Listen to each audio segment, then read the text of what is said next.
fada agus tá fáilte ruair go gachtainine. Is mór an nóir a táram as san an ciste Comóradh Náisiúnta a bheith anseo na maidin as san na Poblacht Donncha Ó Riain.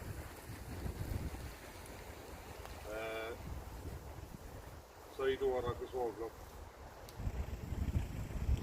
más éana tuí with más.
Mar Óglach leis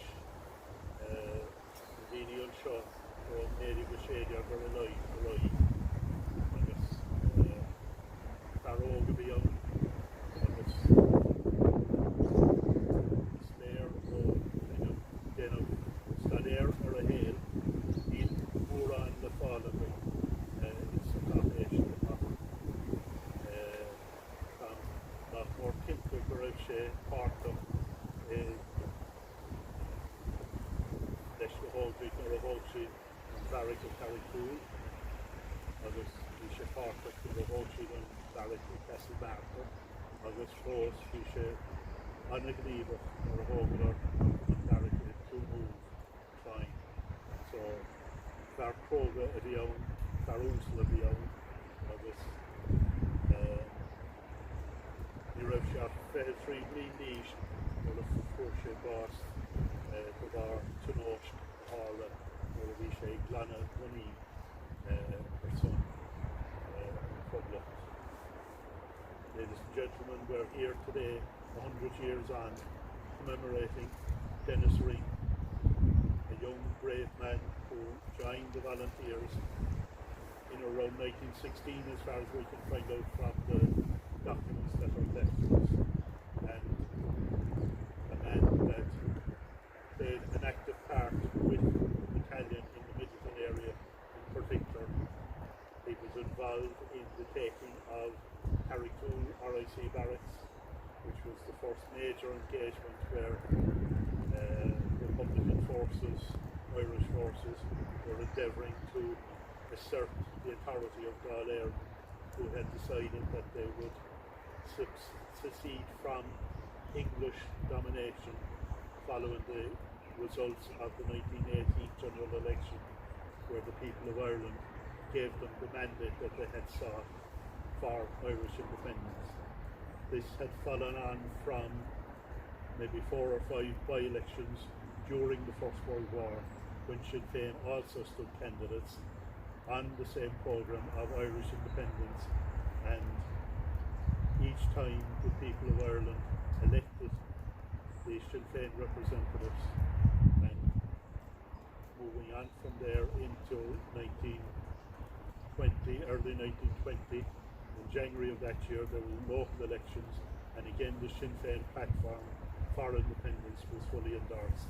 And of course Dáil had also met around the 3rd week of January in 1919.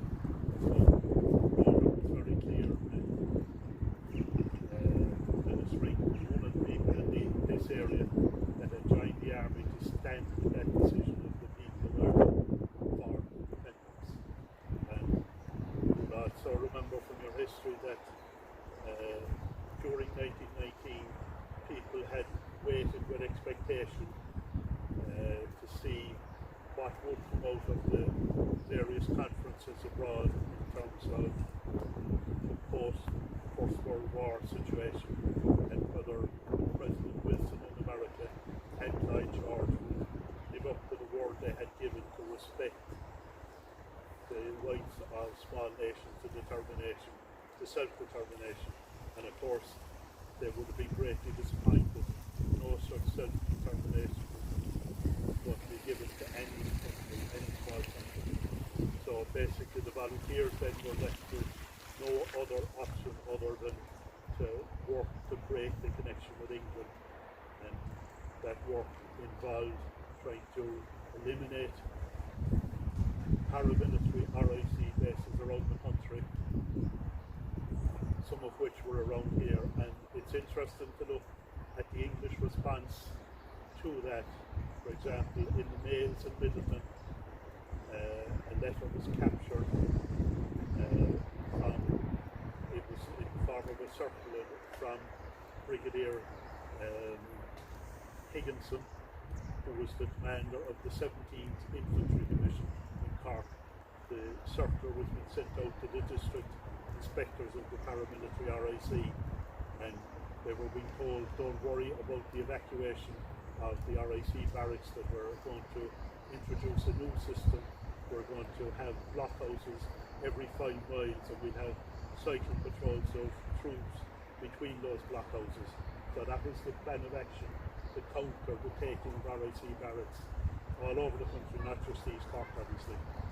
And the response of the volunteers when they found this circular, and they were aware that this was the policy, the Essex Regiment had just been taken out of East Cork and substituted with the Cameron Highlander Regiment, who arrived into Carrigtwohill, for example, in front of a pipe band, dressed to the last in full dress uniform.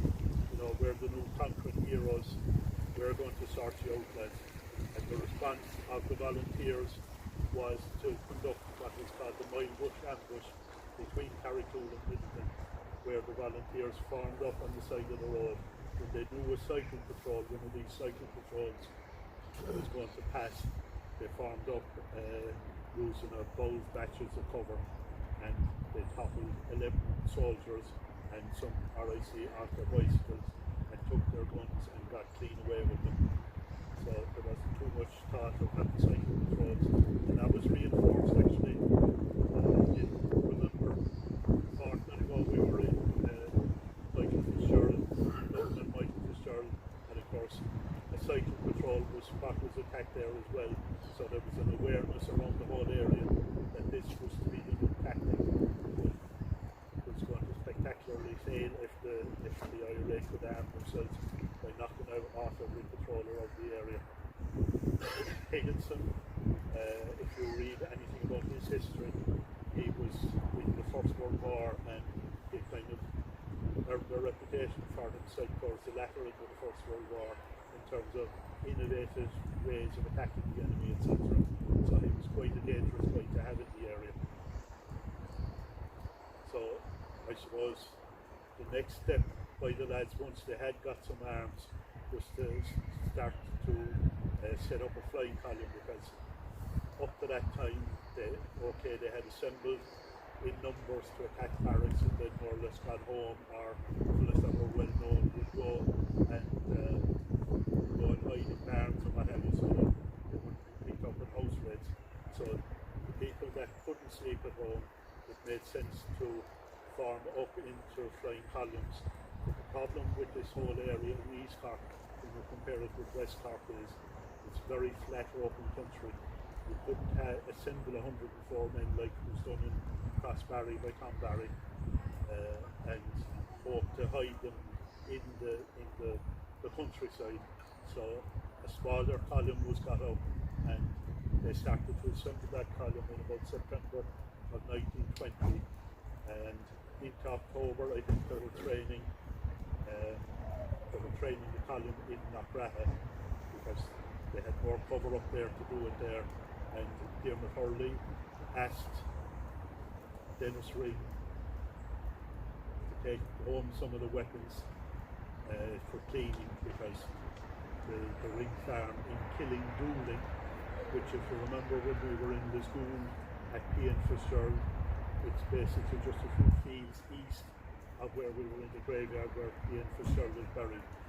So that farm was kind of up in the hill a bit, out of the way, and it was used a bit to store some of the arms that they had been able to capture. But unfortunately, Dennis Ring, around about the 8th of November, was cleaning the guns inside this house, and one of them contained a bullet that he didn't know about, and it went off and injured him. He was taken down to Coppingerstone to try and see could they get him to recover, but he died there two days later. His birth certificate shows the name of a Michael Murnane in Coppingerstone, who was another well-known volunteer in this area, very active volunteer.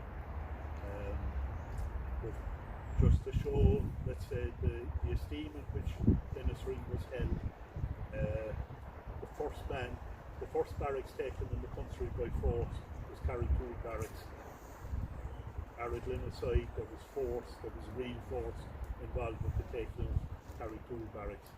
And the first man that went through the breach that they made in the wall in Carrigtwohill Barracks was Diarmaid Hurley. Very near up in the second grade, right? He was the battalion commander in this area, the cousin of Charlie Hurley, the brigade commander in West Cork. But he was the first man through the breach. If you read about their taking of Clyde Barracks, Hurley had Dennis Ring and 2 other men in the room with him. They actually bored up through the side of Clyde Barracks to try and make a breach to get in there. So obviously Diarmaid Hurley had massive line for Dennis Ring. And like the saying around this area about Diarmaid Hurley is Diarmaid Hurley, brave and true, laid down his life in Portacool. There's massive respect for Diarmaid Hurley by all the people of East Cork to this day, and we know that Diarmaid Hurley massively respected Dennis Ring.